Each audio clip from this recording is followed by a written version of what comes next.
Hello folks. In recent months there has been much publicity about depression and how the stigma should be removed. What a paradox. The medical profession had categorized depression as a mental illness so that the patient feels stigmatized with a mental problem. Now they are desperately endeavoring to tell us that we have to fight the stigma that they have produced in the first place. So let's evaluate how emotions became a mental illness, how behavioural problems, now called ADHD, became a mental illness. How is it that food intolerance, which can cause depression, is never mentioned? It all started in 1952, when the American Psychiatric Association, the APA, created and published the first edition of the Diagnostic and Statistical Manual of Mental Disorders, now known as DSM, which categorized emotions, thoughts, normal behavior, and personality quirks into mental illnesses, which could be linked to a drug, allowing the psychiatrist to bill the patient's medical insurance. The first edition contained 60 different mental disorders. The current DSM-5 has more than 300 disorders. And it would seem that even daydreaming children are now being diagnosed as sluggish cognitive tempo. Yes,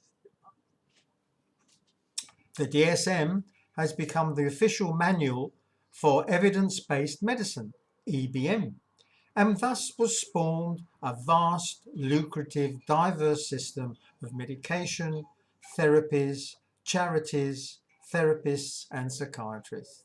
Yet with all this, depression is on the increase. Suicide is on the increase. So what is going on?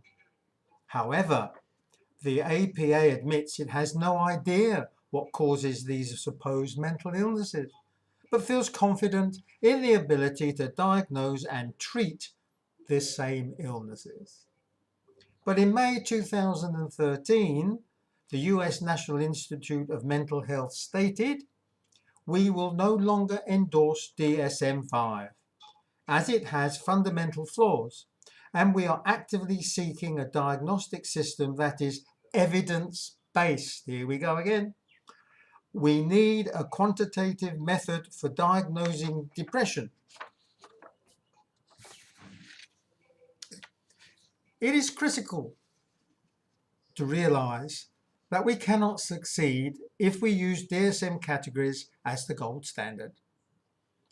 So if the DSM, the current Bible of the psychiatrist, has fundamental flaws, depression cannot be considered a mental illness. So what is the root of the stigma? Mental illness conjures up the subliminal image of the lunatic asylum, bedlam, demented people, the madhouse, and all the associated horrors and images of electroconvulsive treatment, ECT, and brain surgery, such as lobotomy. The person has to deal with the public's ignorance and fear of people with mental illness. So it's not surprising that with all that pressure, certain vulnerable people, the end result can be suicide. In my opinion, in the light of my deductions, the whole way that depression is dealt with should have a serious rethink and is open to further discussion. I would therefore suggest that the name mental illness, mental disorder, in fact the name mental, should be replaced with emotional health syndrome, which will go a long way in reducing the stigma for a start, and would re-evaluate in people's minds that the problems are emotional. There is a precedent for medical name change. Mongolism became Down syndrome. Manic depression became bipolar disorder. In Japan, schizophrenia became integration disorder, and in South Korea, schizophrenia became attunement disorder. In all these cases, the attitude to stigma in the minds of the patient and the public was changed. I would suggest that the principle of parsimony be applied here. A bias towards the simplest solution to a situation is the best solution. However, depression is a valuable sign to indicate a problem with the body.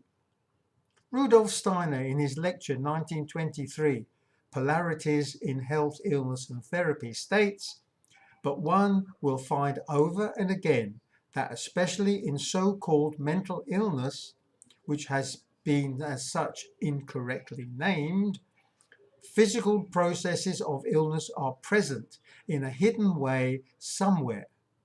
One ought, with proper diagnosis, determine which physical organ is involved in the illness. This observation was confirmed in a recent article in The Australian by the Professor of Youth Mental Health, who tells the following story. A father described his 17-year-old daughter gradually becoming withdrawn and taken to her bed. She became anxious and depressed. She was taken to GPs, emergency departments, and a range of other professionals, although she had been functioning extremely well before becoming ill and was responding to negativity by health professionals, even given the label of personality disorder. Her parents were confused and overwhelmed and got no support. The daughter then had a seizure. This was investigated, and after a lumbar puncture and brain scans, viral encephalitis was diagnosed. The fact that she now had a medical or genuine illness rather than a psychiatric one transformed not only her treatment but also the attitude of the health professional. This indicates the rigid dogma of evidence-based medicine, where a careful look at the case history of a patient could have ruled out the diagnosis of personality disorder in favour of a medical illness. Another overlooked indication of depression as a pointer to a physical problem is food intolerance, which was the cause of my own deep depression leading to feelings of suicide. This is a story in itself, as it was my own research which discovered food intolerance. The following is a condensed version. A preachment, dear friends, we are about to receive on depression, mental illness and stigma. Once I was miserable and had a sad life. I had depression, anxiety and strife. I took all my meds and kept seeing the shrink. And I was real worried what people might think. Prozac and Zoloft and Paxi and Luvox. I'm taking my meds and still seeing the shrink. Valium and Duchaine, Calma and Xanax. And I'm still worried what people will think. Depression's a blot on the whole human race, increasing in numbers at quite a pace.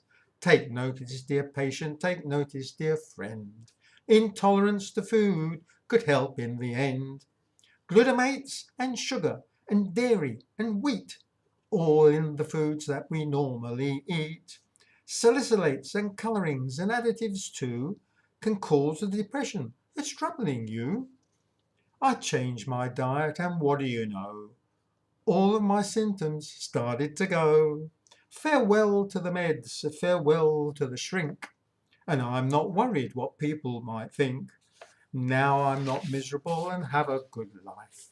I said goodbye to mental and to strife.